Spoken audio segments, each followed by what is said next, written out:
Hey family, a lot of clarity coming through in this moment around how it just feels really good to do the right thing.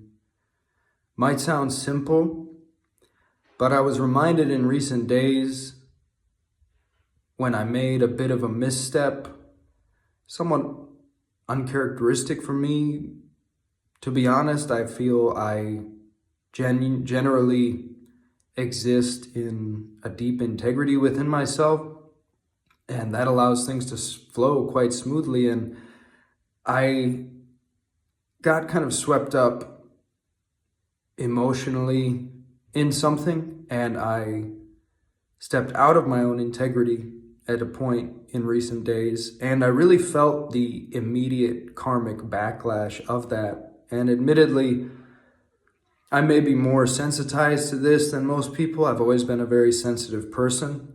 In a way, I can see that that's actually a great gift, because if I was less sensitized, then I would just ignore the signs for longer, and I would keep creating and accumulating inauspicious karma that would kind of build up in the system.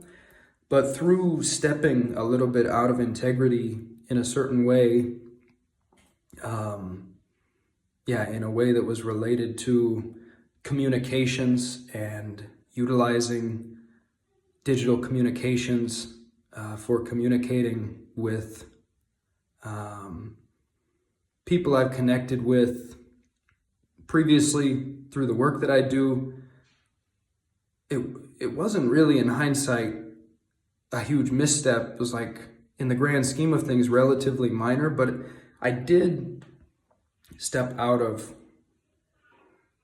a sense of total integrity, and I experienced an almost immediate karmic backlash, a sense of afflictive emotions and thought patterns being stirred up as a result of this behavior, this misstep. And it opened my heart. It brought compassion, because it helped reconnect me to what so many people are experiencing. I know a lot of people are experiencing afflictive emotions and thought patterns, and it helped me remember how painful that can be, and how quickly this sand and silt gets stirred up in the waters of awareness, and very quickly can obscure what had previously seemed so clear. Just the freedom of pure presence, for example, the freedom and simplicity of pure presence, and just existing as a liberated flow of energy right now can quickly be clouded. It's not that it goes away, it's still there in the background like the sun behind the clouds, but it can quickly be clouded by karmically inauspicious activities and the associated karmic debris and afflictive emotions and thought patterns that are stirred up as a result of those missteps. And just really quite a profound teaching from life that, in my view, one way to put it is that there really is a kind of karmic metastructure to reality that bends toward love. In our heart of hearts, we know what is aligned with our truest essence of interbeing, interconnection, profound love. Do unto others as you'd have them do unto you. What you do to the least among you, this you also do to me. We know this deep down. It's encoded in reality, it seems. And and when we step outside of this, the cosmos, the totality of being, has mechanisms for quickly letting us know that. It hurts, it burns to step outside of deep integrity. And the more you progress and open to love, the more sensitive you become to this presence and this love, the more that even minor missteps can really stir up a lot, because you've become more sensitized, you've begun holding yourself to a higher standard. And so you really feel it when you step outside of that. And so, yeah, I just wanted to acknowledge that that happened and share that lesson, that it feels damn good to do the right thing. I kind of forget about it because, trying to stay humble while saying this, but I feel like generally I do the right thing almost all the time. I do what really feels right and aligned in my heart. I'm not saying I'm perfect at it. I'm sure there are all sorts of subtle blind spots, shadows, and missteps that I still engage in.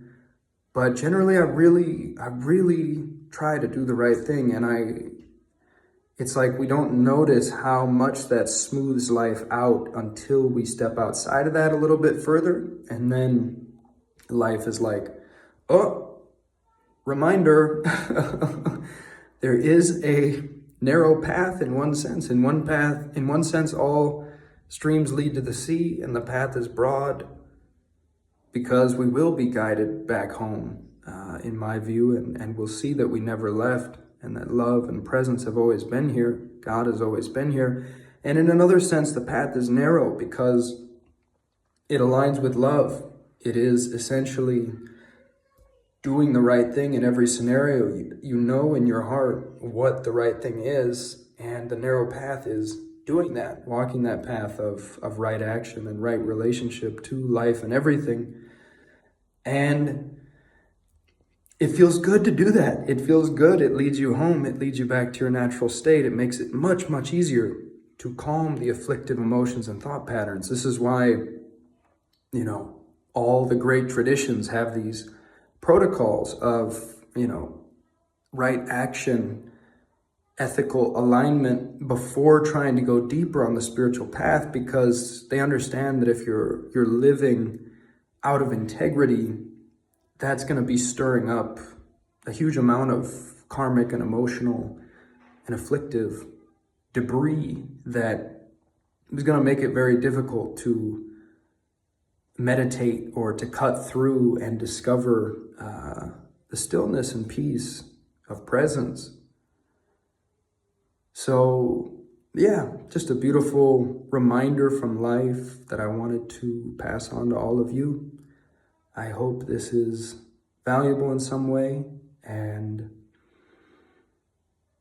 it feels good to do the right thing. So let's live with love. Let's live in integrity. Let's continue deepening into an even more purified standard of what that looks like, an even more purified intention. And let's be gentle with ourselves, because we're human. We're going to slip up. It's okay to slip up.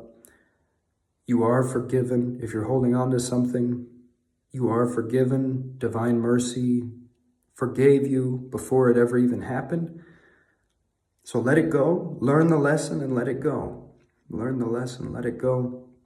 Be gentle with yourself. Learn the lessons, but do listen to that discernment in your heart, and do listen to the afflictive debris. If there's afflictive debris coming up, it's often a sign that we've stepped out of alignment in some way. And we can ask ourselves, what do I need to do to repair this and return to alignment and clear up this debris? Do I need to apologize to someone? Do I need to come clean to someone about what happened? Do I need to make it right in some way? What do I need to do? So, thanks for listening, family. Peace and love. Namaste. The divine in me recognizes the divine in you. Be well. God bless you, your family, and all beings.